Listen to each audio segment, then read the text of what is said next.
olha para esta lista de propostas e também a reação do Eurogrupo parece olhar para estas propostas, pelo menos com alguma simpatia. Que problemas é que isto pode trazer à Grécia internamente?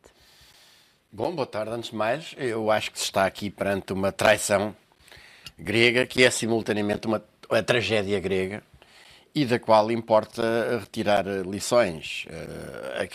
O que está aqui em causa é que, e é cada vez mais claro, que o governo do Syriza, que foi eleito com um conjunto de promessas, designadamente de cortar com a União Europeia, cortar com o euro e não aceitar mais uma única medida de austeridade, chegou ao poder com o voto dos gregos.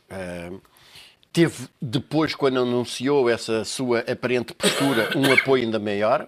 É preciso dizer que já depois de eleito, o Syriza teve um apoio de cerca de 81% da população grega. E depois o que está a fazer neste momento é, não obstante uma operação de cosmética que torna isto ainda mais repugnante, que é o simples mudar de nomes, não deixa de se falar na Troika, fala-se nas instituições, não se fala em credores, fala-se em parceiros, mas de facto o que está aqui em causa é um novo memorando, um novo programa de resgate da Grécia e a cedência em toda a linha ao imperialismo. E, portanto, eu acho que há que tirar lições desta traição que é simultaneamente uma tragédia.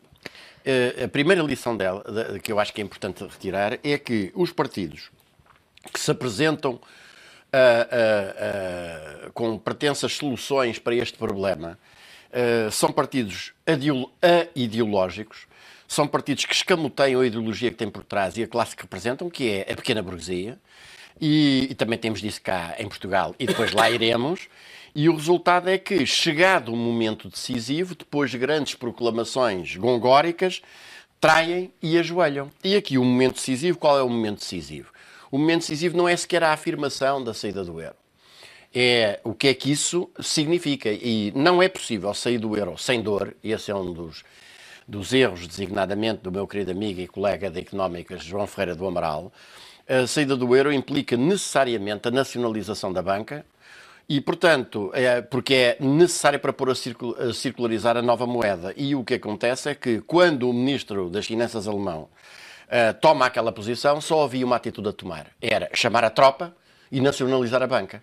Ora, é aqui à porta do banco, isto é, à porta do grande interesse financeiro, que estes partidos pequeno-burgueses cedem e traem completamente. E, portanto, o que isto mostra é que o que os povos da Europa, que aliás estão fartos não dos partidos políticos, mas destes partidos políticos, daqueles que chegam ao poder prometendo coisas que, no primeiro momento em que têm de tomar, de facto, decisões consequentes, imediatamente traem esse voto popular, mas de partidos operários, comunistas, revolucionários, consequentes. E também, e quando digo isto, quero dizer não apenas a esquerda caviar, mas também não os partidos revisionistas e social-fascistas, também temos cá em Portugal, isto é, que são socialistas ou comunistas nas palavras, mas que são verdadeiramente fascistas e de direita nos atos. E, portanto, o que as pessoas estão fartas, de facto, disto, e o que cada vez mais os povos da Europa e o povo da Grécia também necessita é de um partido eminentemente revolucionário. E acho que, depois, a outra lição a retirar é que nós temos cá os Sirizas de cá. E já lá iremos num segundo momento, seguramente. Mas acho que isto é, de facto, uma traição de uma extrema gravidade e da qual há que tirar a lição essencial. É que não é possível os povos libertarem-se daquilo que é hoje a União Europeia e ficou à mostra neste processo da Grécia, que é o jugo do imperialismo alemão sobre os povos da Europa. Não é possível soltarem-se desse jugo sem terem uma posição consequente que passa pela saída do euro, pela nacionalização da banca e pela criação das suas moedas nacionais. Por cá, e a forma como foi lido todo este processo do Syriza, quer pela esquerda, quer pela direita, a direita obviamente que celebrou, no fundo, alguma capitulação do Syriza, Do lado da esquerda, hoje tivemos António Costa na conferência da Economist a dizer que se tira daqui uma lição, é que os governos não podem prometer coisas que dependem de uma negociação europeia. O que é que isto nos diz numa altura em que António Costa já é líder há 3 meses do Partido Socialista e ainda não se conhece o programa? Diz muita coisa. Bom, só de passagem para dizer que eu acho que é preciso ter algum desaforo para dizer que nós hoje estamos melhor do que estávamos há 3 anos num país que tem 1.200.000 desempregados reais, isto é, descontada aquela aldrabice dos desempregados ocupados e dos programas de formação, etc. 1/3 das crianças passa fome. Temos os nossos velhos a morrer que nem tordos por falta de alimentação condigna e de medicamentos. Temos 2,5 milhões de pessoas abaixo do limiar mínimo de pobreza, etc. Nós somos um país completamente devastado e destruído na sua capacidade produtiva. Mas eu peço desculpa interrompê-lo, mas evidentemente que esta crise e que a forma como foi resolvida teve alguns custos sociais. Abordada trouxe alguns custos sociais. Alguns? Mas Portugal, há 3 anos, não era um país em que nada disso estivesse presente. Não, já estava presente. O problema é que convém recordar aqui que o programa de resgate do estilo daquele que o Syriza aceitou para a Grécia, aquilo em que se caracterizou foi não resolveu nenhum dos problemas, agravou brutalmente a dívida, não nos esqueçamos disso, temos 230 mil milhões de euros para pagar, que ninguém, designadamente os senhores do governo, dizem onde é que se vai buscar para pagar, e temos um país completamente devastado. Portanto, nós regressamos, do ponto de vista das condições económicas e sociais, aos piores tempos da governação salazarista. Se isto é alguns problemas, eu acho que nem a mais fina ironia permite essa expressão. Agora, quanto a António Costa, bom, o que estas declarações de António Costa demonstram que António Costa é ainda pior que Hollande.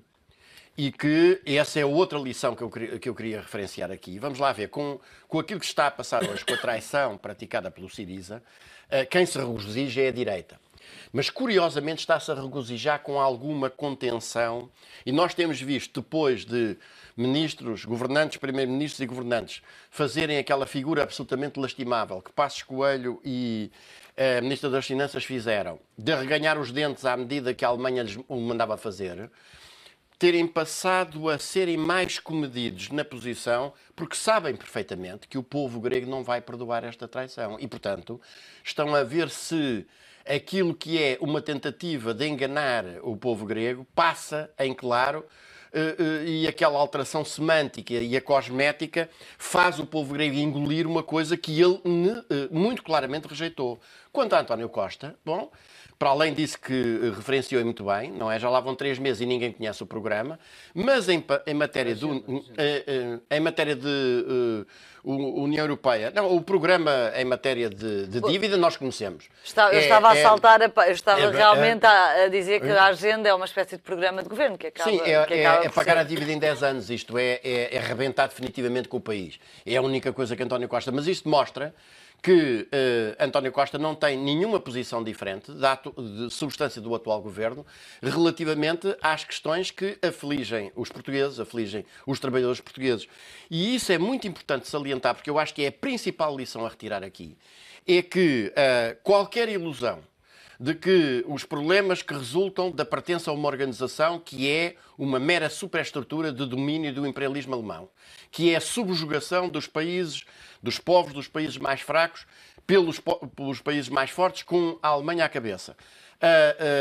Pode passar por partidos que são partidos como aqueles que se proclamaram ser o Syriza, estou a falar do Bloco de Esquerda, de Cipras portuguesa, e o Bloco de Esquerda nas suas 4 versões, porque já vai em 4, aquilo que espera quem semeia essas eleições é exatamente um discurso aparentemente de esquerda, para captar o voto popular, o voto daqueles que pensam, e muito bem, que mais vale nós vivermos libertos com dificuldades do que vivermos subjugados, mesmo que nos deem alguns euros, aqueles que prezam a independência da sua pátria, ai desses que prezam a independência da sua pátria, que alimentem a ilusão, que seja votando em António Costa ou votando nos Syrizas portugueses, no Bloco de Esquerda, que conseguirão resolver o problema. Porque o que eles farão é exatamente o mesmo.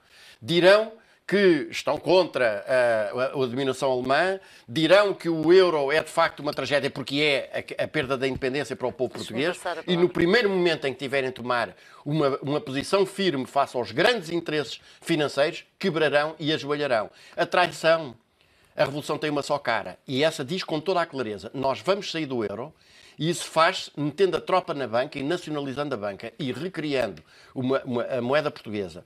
A traição tem muitas caras e estas, de António Costa e dos sirisas portugueses, são uma demonstração dessas várias caras da traição. Estávamos a falar há bocado do desemprego. Deixa-me só concluir. Eu ontem, por acaso, visitei, eu sou deputado eleito por Distrito de Aveiro, e visitei o centro de emprego, onde, porque o nosso distrito é muito especial em termos de distribuição, e tivemos com os diretores do Norte e do Centro. E, por exemplo, estava aqui o Dr. Garcia Pereira a dizer que o desemprego, que as medidas, quer dizer, há medidas como, por exemplo, de estágios, que têm uma taxa de empregabilidade de 70%. Tem, porque a forma também como o próprio Instituto de Emprego encara esse processo e as empresas encaram esse processo é completamente diferente. Isso é uma evolução positiva. E põe-se trabalhadores na rua para os substituir por estagiários que estão lá a fazer o trabalho a ocupar um posto de trabalho e a fazer o trabalho de um trabalhador que tinha um determinado salário pelo recebimento de uma miséria. Isso é uma medida de abaixamento dos salários e de, simultaneamente, disfarce do desemprego clássica, mas que dá exatamente aquele resultado. Mas eu queria dizer, por um lado,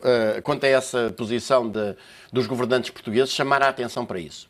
Quer dizer, quando é da reunião do Eurogrupo, o espetáculo lastimável dos governantes portugueses a fazerem aquilo que o Sr. Schäuble, que é quem manda na economia da Alemanha e da Europa também, lhe mandava fazer, e agora a retemperar as respectivas posições porque sabem perfeitamente que o povo grego não vai deixar de se revoltar contra esta traição do Siriza. Segundo ponto, isto não é uma guerra económica. Isto é uma guerra política e ideológica e é exatamente a discussão política e ideológica que nós necessitamos. Só há uma classe consequente que é capaz de tomar aquelas medidas que eu defendi há bocado, que é a classe operária. A pequena burguesia urbana dos sirisas e dos blocos de esquerda toma exatamente esta atitude. A cobardia não vence guerras. A cobardia nunca venceu guerras. E, portanto, aquilo que poderíamos dizer neste momento aos gregos é: saltem por cima do Siriza, não tenham medo, não sejam cobardes. Mais uma crise política na Grécia. Voltem ao dracma, nacionalizem os bancos, é isso que deve ser feito, é por esse caminho que devem seguir. Está a perspectivar então uma crise política na Grécia? Não é uma crise política, é o desenvolvimento da única política que é capaz de libertar os povos europeus da escravidão.